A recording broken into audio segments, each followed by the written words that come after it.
So we are looking at the project cycle. The project cycle. So within the CBA that we are looking at, we've been talking about how uh, projects, specifically state projects, are placed. Okay, using the cost benefits analysis approach. So, assuming we want to undertake a project, what are the processes? What is the cycle that the proposed project has to go through? That's what we want to look at today. And basically, when we talk about what the project is, we are just talking about all the actions that are required to achieve the desired objective. So, what we want to do, the goal that we want to achieve, and all the consequences that will come as a result of whatever project that we want to do, or whatever program. After the allocation of the resources, what are the consequences? Meaning the benefits and the cost that we get, all these are part of the project. Okay. So if you take a project, almost every projects are, I mean, they all have timelines. When we start and when we end, the total duration of the, the project. And before you can do anything, you need investment. You have to invest money, invest resources into whatever project that you want to do. And because of the investment, we also expect that in the future we get some stream of benefits. Without us getting any benefit, there is no point in starting the project at all. So we invest and then we expect future streams of benefit. So basically that is what the project is about. And about groupings of projects is normally done according to the size of the project. So we can have large ones, medium ones, smaller ones. We can talk about the agents responsible for uh, putting up the project, and then the sectorial origin, what sector is the project actually for? And then the productivity level, what is the volume of output that the project is going to come up with? And then uh, how difficult that project is. Some projects you don't need to stress yourself much, but for others you have to go through a lot of processes before you can get there. And also the nature of the goal of the project. So what is the rationale of the project? Based on that, we can have quite a number of projects. Some are for old people, some are for the youth, some are for students, and all that. So that is how we do projects. Now, when we talk about the project cycle, we are just talking about the logical sequence of activities that are undertaken in order to make sure that the objective of the project has been realized. So from the conception of the project to the end of it, all the steps or the processes that we have to go through form the project cycle. Okay. So irrespective of the type of project we are talking about, it doesn't matter. You still have to go through all these stages or phases. Okay, so these are the six major phases or stages in the project cycle. It's not always like this, but we have other variants depending on where the cycle is coming from. But then they all carry the same idea. The first phase is the identification. Then we go to preparation, appraisal, implementation, monitoring, and then evaluation. Okay, so these are the major six stages or phases of the project cycle. So we'll take them one after the other and then try to see what's in there. And then these six stages too are grouped into three stages. We have the pre-investment phase, the investment phase, and then the post-investment phase. So the pre one are all the activities that we do before the implementation. Okay, so that is the identification. When we conceive the project, then the preparation, then we go to the appraiser whether we have to accept or move on to produce or undertake the project or not. So this these first three stages, they form the pre-investment phase. So those ones happen before we commit ourselves, before we commit our funds to that project. And then the investment phase is the implementation phase where the project is actually being undertaken. And then the post-investment phase normally deals with the monitoring and the evaluation. I mean, we have to compare what is actually happening to what we had on paper, the results of the project to the objectives. We have to compare them and know if exactly we able to do what we are. So as I said, these are the basic ones, but then you can have other forms of it, though they all carry the same idea. This is one area to production, the previous cycle, and this is a bit different from what so yet they all carry the same ideas. This is for the World Bank. For them, they deal with uh, giving financial assistance to countries to undertake their various projects. So these are the stages that they go through before they actually get a project done for any country. But we'll be using the first one. So let's take them one after the other. Let's start with the identification. Okay. So for the identification, you know that we have alternative projects. I mean, there are so many things that we could use our funds or resources for. So the identification stage is where we are actually looking for the projects that we want to do. So this is where the project is conceived. So this we have A, B, C, D, but then it's A that we want to go for. Then we think about it. Is it really worthwhile? Should we channel our resources into such a project? So we see this as a very important phase because whatever we'll be doing after this will depend on what we are thinking about in this stage. Okay, whether we are actually, well, here we have to know the goals of the project and everything. Why exactly are we supposed to put up this project? So this actually affects even if we have to do the project or not. If we don't identify the project, we don't even think about it other phases of the other stage. So this is the first stage. But then how do we identify a project? How do we think of undertaking the project? We have three ways of doing that. We have the demand analysis approach. We have the resource approach and then the felt needs approach. So let's take them for one after the other. Let's look at how we are able to use those approaches to identify projects. The first one is the demand analysis approach. We also call it the market analysis.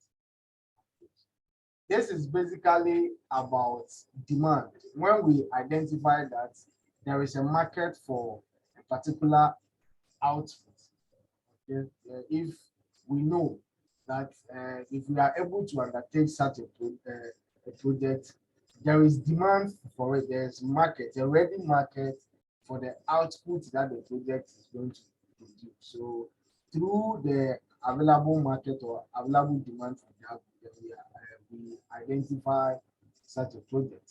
Look at what is happening now on campus. People are not getting rooms, and we see people selling rooms for 4.5K and all that. So you see that there is, we know that people are demanding for this accommodation stuff. So we can, through this, we know we have to put up more posters. We have more people coming into the university. So when you are able to put up a poster or, I mean, there is demand for it. So, and this is one way that we identify the project. So through the fact that there are students who are ready to demand for these rooms, we can put up posters or halls just to accommodate them. So this is the demand analysis. There's another example. There's an increase in rural population, which means that people will not be getting much potable water. So we have to undertake a project that will produce water. So we can do boreholes, or even if it's pipe-borne water, we can also try to construct pipe-borne water. So when we feel like there's a market for particular output, and undertake a project to produce that specific output. And through that, we are able to identify the project. So this is the demand analysis. Then we have the resource based or raw material based analysis. Here, when we see that there are some unused resources in an area, okay, if there's if we have the existence of unused resources, so the resources are just lying idle, we can just use them to produce whatever output that they can produce. You understand? So if the resources are there, we see that there are so many rocks, stones here. Can't we use those rocks and then stones to produce something?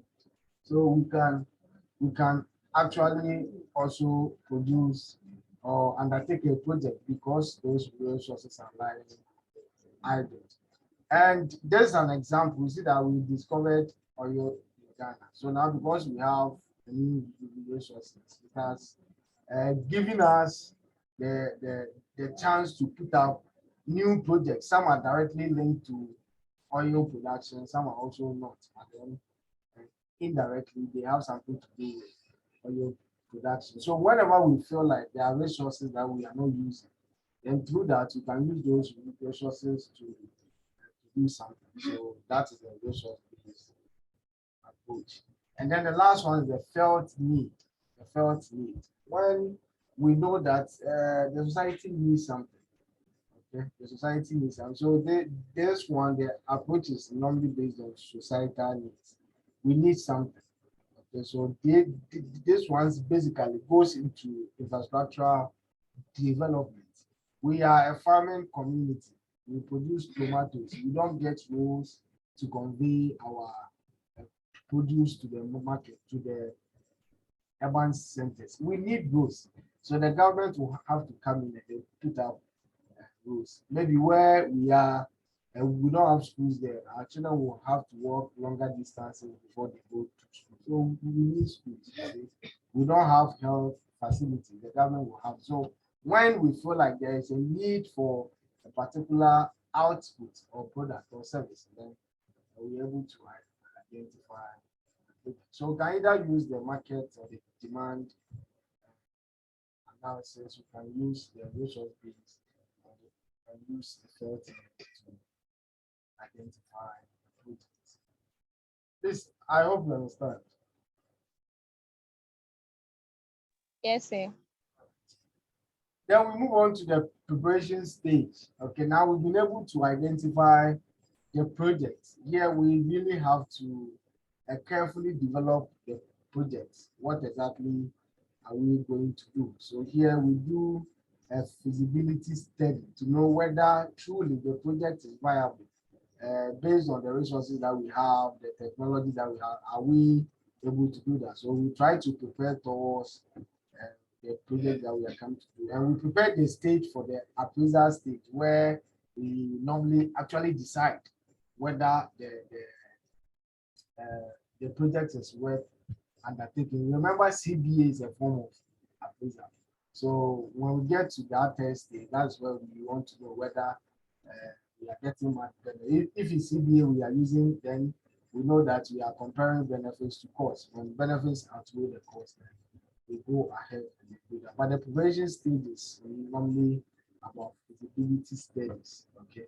So here we have two forms: the pre-feasibility study and then the full one. For the pre one, we are thinking about alternative ways of carrying out the project. Okay, I mean we have other ways, several ways that we can undertake the project. So which one do we think is best? Which one is more feasible? Okay, which one is more feasible? Then the full one, that is where we are able to, I mean, we have alternative ways of doing it. We are going to take out the relevant ones, the best ones, the ones that we don't fix, and we take them out and move on to the application stage. So here is just preparation, we try to get the ways of the ways that we go about the project. So after the feasibility study, we need to go to the appraisal stage. Okay, we have to go to the appraisal stage. Here we have to go through systematic and the comprehensive evaluation. We need to sit down. Okay, how exactly are we going to finance this project? What are the benefits we are going to get? What are the costs that we are going to get? Should we really go into this project? So this is where we actually do investigation into the project. Okay, we have conceived it, we have prepared. These are the ways that we can, but then is it actually worthwhile? Should we actually go into that? So we really have to examine the project to know the decision that we take. Are we moving on with it or just how to? So these are the various forms of appraisal that we do. The technical one, economic, financial, commercial, institutional, and the social cultural appraisal. Okay, the social cultural. Let's. Right, for the technical one, we are just looking at the alternative ways that we can take the project in terms of the scale, the size of the project, the timing, when should we start, when should we end, the level of technology that we are using, what is the location, where exactly should the project be located, the organizational structure of the project. All these things, all these thoughts are supposed to go into the technical appraiser. Okay, and mainly they think about the method that we are going to use.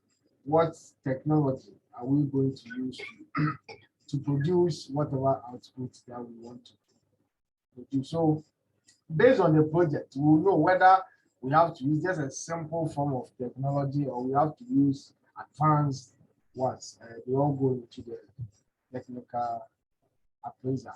So maybe we have simple ones, sophisticated ones, we have all other forms of technology. Which ones are cost effective? Because we know the project we are expecting future stream of benefit. So we should rather be doing things that will minimize cost. So out of these many forms of technology, which one is more cost effective? What is the timing? Should it just take a short duration? Should it be, should it span for a longer period of time? Which location exactly should the thing be? So we have to think about all this. There are some locations, a place like Kofodia, you want to come and do a tie and dye industry. When it's raining, it rains like crazy. You can't do that here. So you have to get uh, areas where it hardly rains. So we have to think about all this when talking about the appraisal. Then we have the economic one. Here we know as soon as we talk about economics, we are dealing with efficiency and effectiveness. We are comparing cost and then benefit. Now you know that whatever project that you do, we have externalities. So we are talking about the effect of this project on the entire society. We are dealing with the whole economy. So it's not just about some few people. There's going to be spillover effect. So we have to consider all those things. So under the economic one, it's more about cost and then benefit. And then when we are doing the evaluation, when we are evaluating the cost and then the benefits, we use efficient prices. We don't use the market prices. We use shadow pricing. I mean, in the markets now, the prices they are mostly not efficient. The people are cheating others and all that.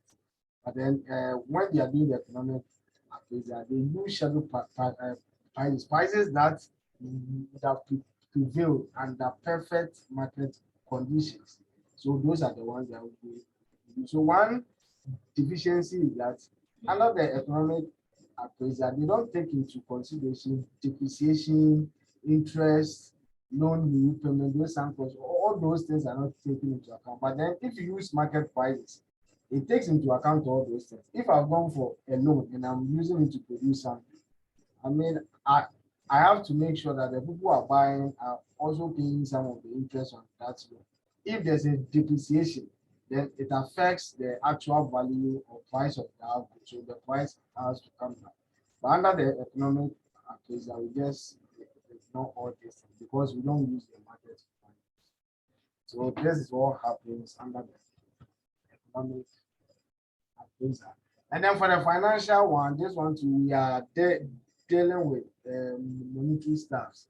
Okay, so we look at the net present value of whatever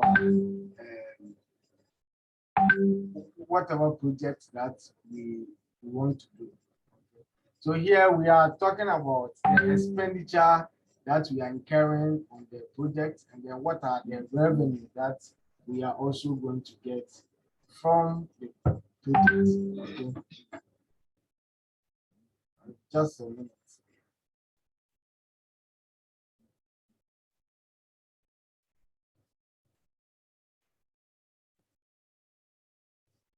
All right, can you still see the screen?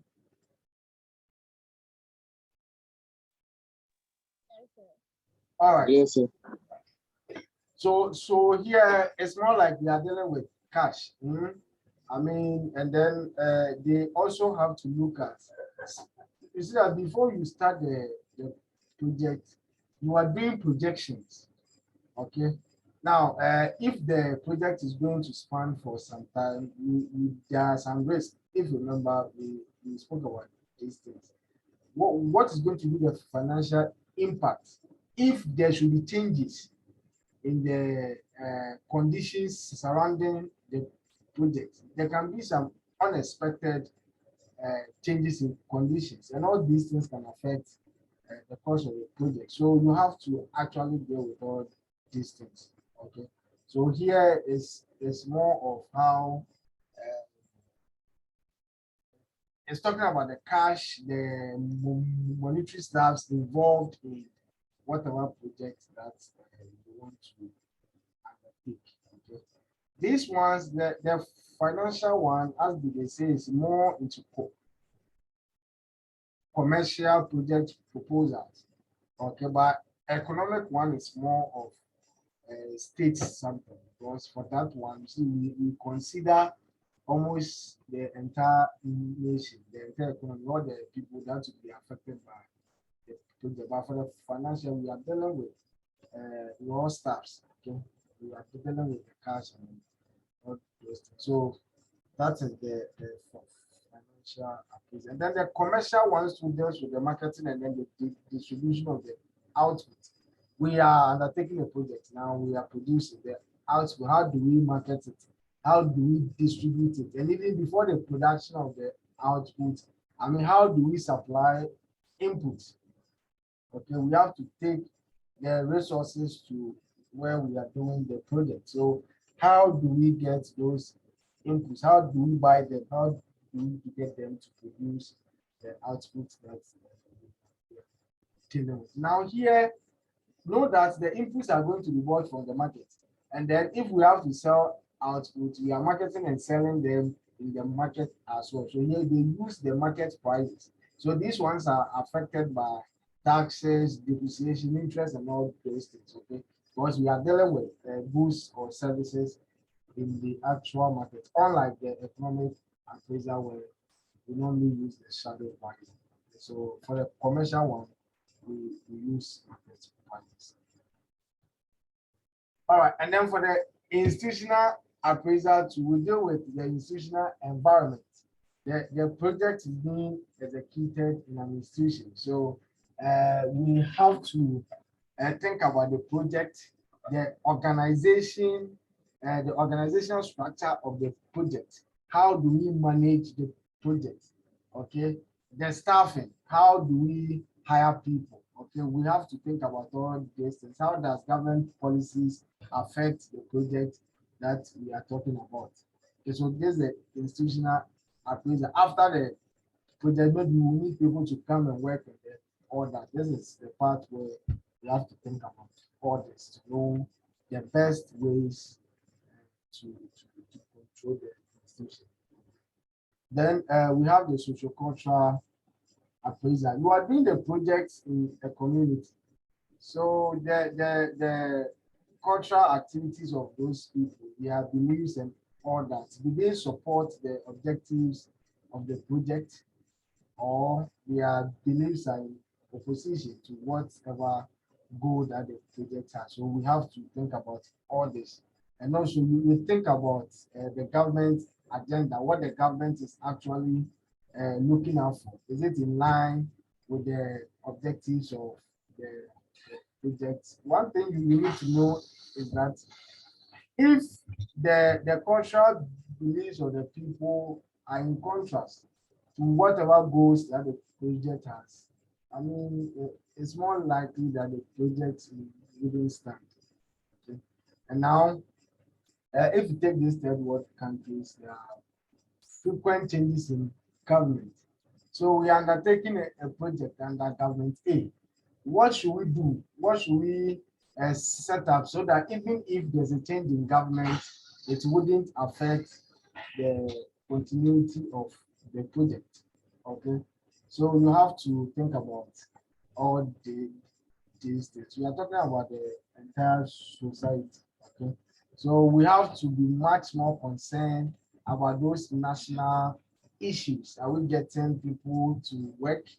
I mean, is there equitable distribution of income? Are we getting national harmony, integration, and all that? We have to think about all those, but the project is for the entire society. So all these things are supposed to be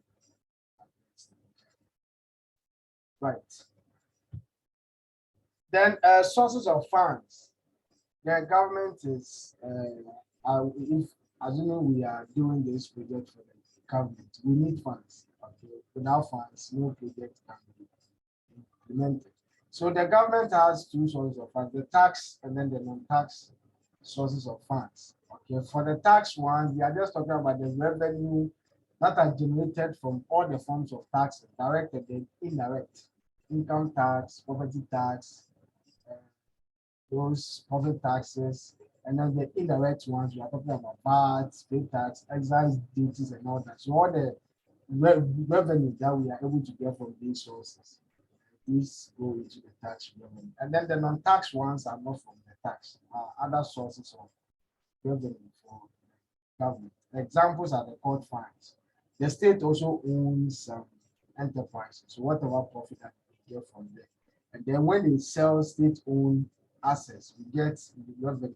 We can borrow both from the public and then from commercial banks. And we can even do external borrow where we borrow from other nations and the other international financial bodies like IMF. So if you want to finance a project, these are some of the sources that are available to the government. But then the tax revenue is the major source. If you go to the country, taxes, the major source of revenue to the government. All right, the financing decision of firms. Okay, now if you are a firm, you want to finance a project, you can either go for a short-term source or you can go for a long-term source. For the short-term ones, they are just debts. I mean, where you try to borrow money. But we have the security market ones and then the non-security market funds. Now, for the security ones, those ones are where, I mean, they are very, very formal. And then you have to pay interest and all those things. So these are just examples, treasury bills and all those things. The non-security ones are assuming you need resources for your investment, you can buy the resources on credit. Later on, you go and pay. It's a source of funding. Okay, you can do overdraft. I'm sure we all know overdraft. Higher purchase and all that. You buy the thing because you don't have the money to finance it now. You'll be paying in bits. So I mean, from time to time. So these are, I mean, just short-term ones. And then for the long-term ones, we are just talking about equity, stocks, and stuff. But whichever one that the firm uses, most of the time depends on the scale of the person's investment. All right. After the appraisal, the fourth stage is the implementation.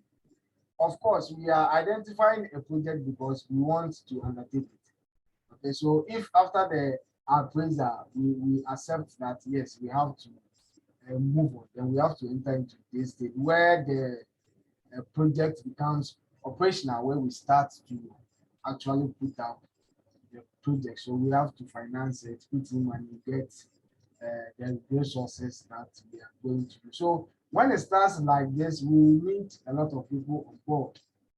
Okay, we are putting up a project. Maybe it means construction and all that. So we need economists, we need surveyors, architects, engineers. I mean, all those expertise that we can think of.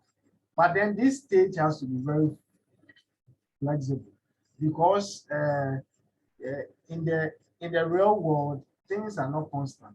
I mean things can change. Okay, so if you take you see those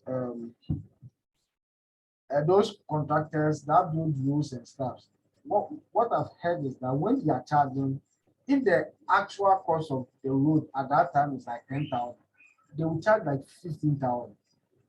Okay, they take into account unavoidable changes and then unexpected changes. Things can happen. And I learned after you have signed the deal, you don't go back to even sign anything again. You can't go and buy anything. So they make sure that they are charging more than they are supposed to charge, so that in case something happens, they just use that. So that is what has been done at this stage. They need to be ready that if there are supposed to be changes, we can easily adjust. Even during the implementation stage, there are times where we'll have to even change, alter the scale of the project, or even the time span. You can still alter them. That's why they are saying that it has to be very flexible, so that if there are changes, we can always adjust accordingly. Okay. So that is the implementation stage. And then for the monitoring, this one, as the project is going on, we have to be monitoring to be sure if actually the thing is going as what we have on paper. So from time to time, you have to review. Okay, the management will have to review and see whether what they are doing is actually what the project is about.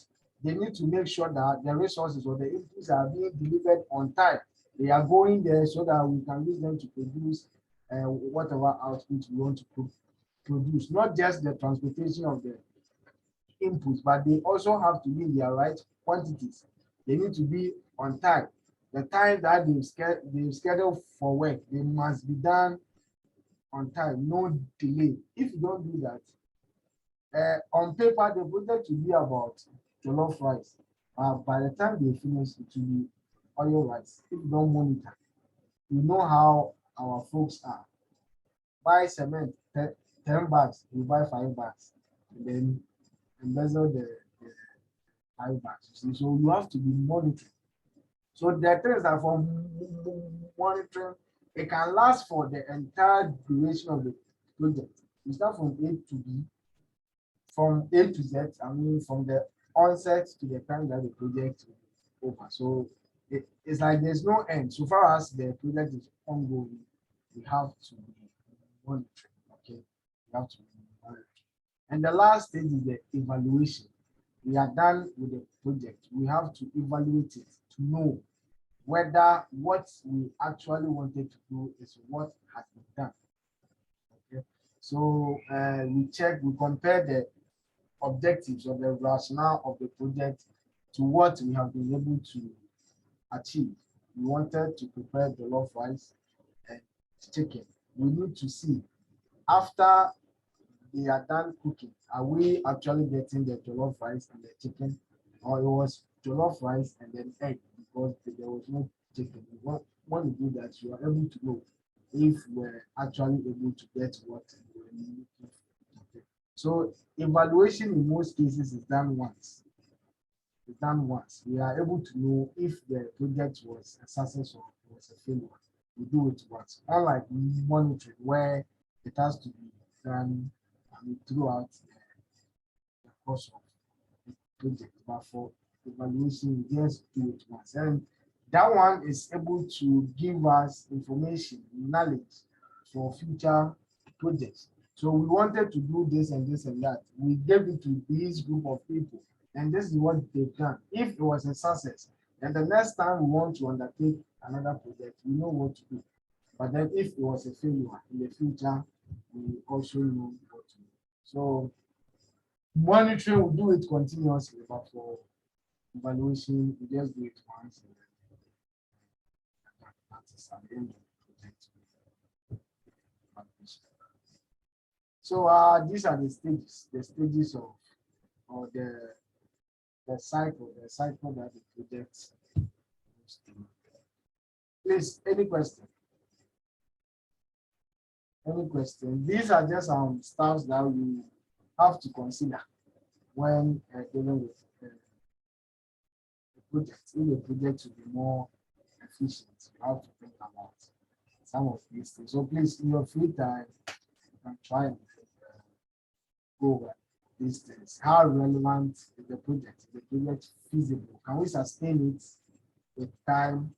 I mean, the cultural differences of those things. Try and then go. This is the last page for today's lesson, and the meeting is almost over. So we won't be talking about what will be next week. I'm sure we'll be looking at the investment criteria. How do we actually know whether we have to undertake a project or not?